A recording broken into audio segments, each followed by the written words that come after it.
പരിശുദ്ധ പരമ ദിവ്യകാരുണ്യത്തിന് എന്നേരവും ആരാധനയും സ്തുതിയും പുകഴ്ചയും ഉണ്ടായിരിക്കട്ടെ. നല്ലൊരു ദിവസമായിരുന്നിരിക്കണം അല്ലേ? കർത്താവ് എല്ലാ അനുഗ്രഹങ്ങളും തന്നിട്ടുണ്ടാവണം. കർത്താവ് യാത്രകളിലും നിങ്ങളുടെ ചിന്തകളിലും നിങ്ങളുടെ പ്രവൃത്തികളിലും എല്ലാം കൂട്ടിരുന്നിട്ടുണ്ടാവണം. കർത്താവിന് നന്ദി പറയാം. സായാഹ്നത്തിൽ സൂര്യൻ അസ്തമിക്കുമ്പോൾ കർത്താവിനോടൊപ്പം നമ്മുടെ മനസ്സുറങ്ങേണ്ട, കർത്താവിനോടൊപ്പം നമ്മുടെ ആത്മാവ് ഉറങ്ങേണ്ട നിമിഷങ്ങളാണ്. കർത്താവിനോടൊപ്പം രാത്രിയിൽ പ്രാർത്ഥനയിൽ നിശബ്ദതയിൽ ആയിരിക്കേണ്ട നിമിഷങ്ങളായിനി. ഒരു നിമിഷം നമുക്കൊന്ന് പ്രാർത്ഥിക്കാം. ഈശോയെ, ഇന്നത്തെ ദിനം മുഴുവനും ഞങ്ങളെ കാത്തു പരിപാലിച്ചതിന് നന്ദി പറയുന്നു ഈശോയെ. എൻ്റെ കുടുംബത്തിലെ ഓരോ വ്യക്തികളെയും അങ്ങ് പൊതിഞ്ഞു പിടിച്ചതിന് നന്ദി ഈശോയെ. ചെറുതും വലുതുമായ അനുഗ്രഹങ്ങൾ നൽകിയതിന് നന്ദി ഈശോയെ. ഞാൻ പതറിപ്പോയപ്പോൾ, ഞാൻ വേദനിച്ചപ്പോൾ എന്നെ താങ്ങിയതിന് നന്ദി ഈശോയെ.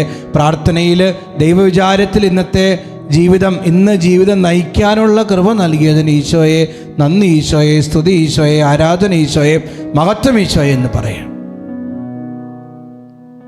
ഈശോ നല്ലൊരു രാത്രി തന്ന് അനുഗ്രഹിക്കട്ടെ. ഇന്ന് ചില ആളുകളൊക്കെ ഉണ്ട്, രാത്രി ആയിരിക്കും കിടന്നുറങ്ങുന്നതിന് മുമ്പ് നെഗറ്റീവായിട്ടുള്ള കാര്യങ്ങൾ മാത്രം ചിന്തിക്കും, പോസിറ്റീവായിട്ടുള്ള കാര്യങ്ങളെല്ലാം വിട്ടുകളയും.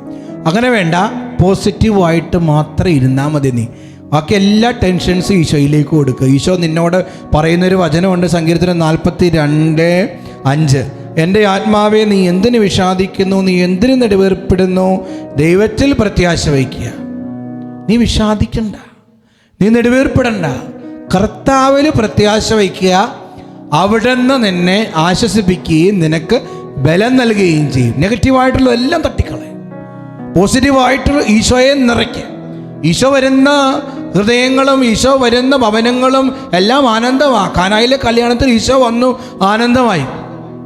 നല്ല കള്ളൻ കുരിശിൽ കിടക്കുന്ന സമയത്ത് അവന് പറുദീസ വാഗ്ദാനം ചെയ്തു, അവൻ ആനന്ദമായി. മഗ്ദലേനക്കാരി മറിയം കർത്താവിനെ കണ്ടുമുട്ടി വിശുദ്ധ മഗ്ദലേനയായിട്ട് മാറി.